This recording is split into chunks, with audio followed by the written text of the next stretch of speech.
Hello family, welcome to another new blog. आज रविवारचा दिवस. आज मोकळा असला वातावरण एकदम शांत आहे. त्याच्यामुळं जवळच आपल्या विकारापाड झोडप किल्ल्याच्या जवळचा तिथे फिरायला चाललो आहे. योगेश आणि मी आज निवांत तिथंच जाऊन येऊ. गोरक्षनाथाचं मंदिर आहे, भेट बिन होईन आणि थोडं बाहेर फिरणं पण होऊन जाईल. आता सध्या मळ्यात आहे, मळ्यात चक्कर टाकायला तर जातात. आता बघून आता निघतो आम्ही दोघं. गाडी जाण्याची सुविधा झालेली, त्याच्यामुळे पायी जाण्याची काही प्रॉब्लेम नाही सध्या. मग लावलेलं आहे आपला आणि डोंगळे पुढं. आता इथं पूर्णही करून द्यायचा प्लॅन आहे माझा उन्हाळ्यामध्ये. एवढं पाणी पुढं थोडं अजून काहीतरी टाकून दुसरं.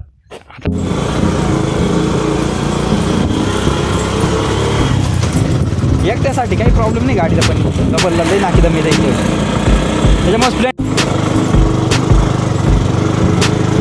तरी आता टायर नव्हे, मागच्या पुरं सपाट होतं पुढचं टायर, डायरेक्ट घसायचं पुढं.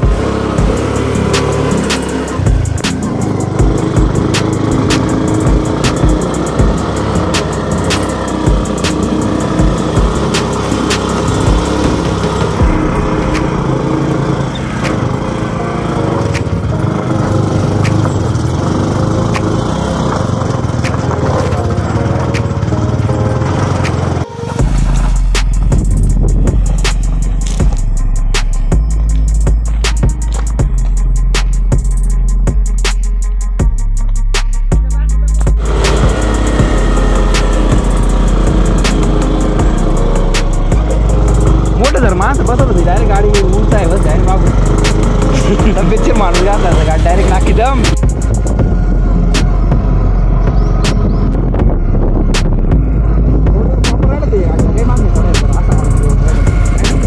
अरे मागच्या वेळेस एकदम इझी गेलो होतो आम्ही वरती.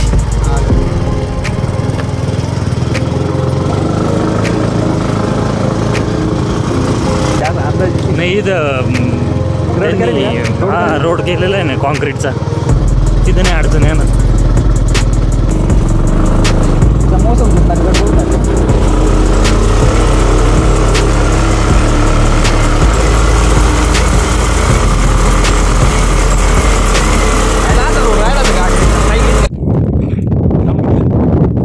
तर आपण आता फायनली विकारापाडाच्या मेन प्लेन भागावर आलेलो गाडी.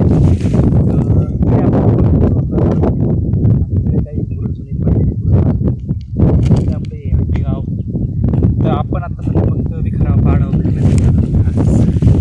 टायमिंग होता म्हणून आपण आता गाडीवर आले. आता पहिले पायी यावं लागायचं का, रस्त्याचा प्रॉब्लेम. आता गाडी असल्यामुळे काही प्रॉब्लेम येत नाही.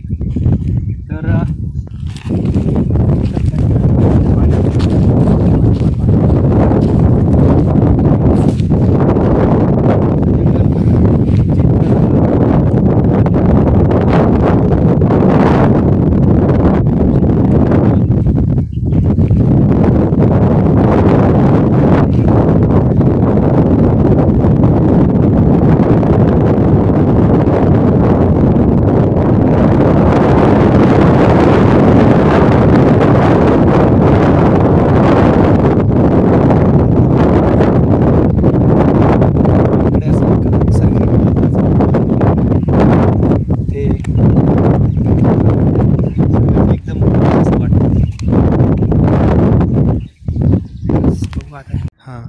हे बघू शकता, हे पिंपळाचं झाड आहे. त्याला आता चैत्र महिना चालू असल्यामुळे एक पालवी फुटलेली आहे.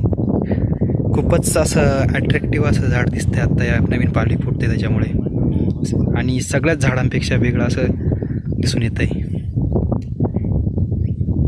एकदम मनमोहक करणारं झाड आहे, सगळ्या जंगलामध्ये आपल्याला दिसतंय.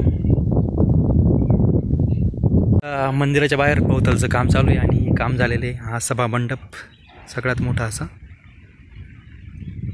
एकदम आलिशान असा बनवले गेलेला आहे. आणि इकडे काही कुटी बांधलेलं आहे आणि काही काम चालू आहे. हे आपलं गोरक्षनाथांचं मंदिर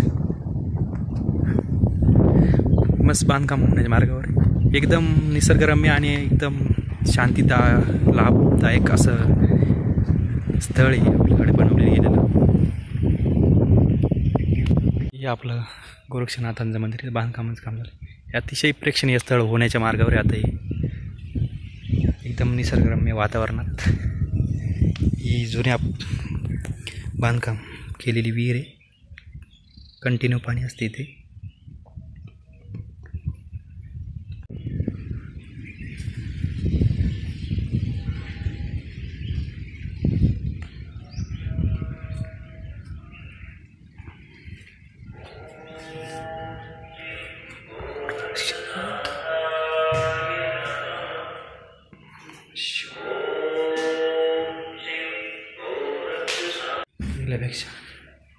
ओम गोरक्षनाथ महाराज.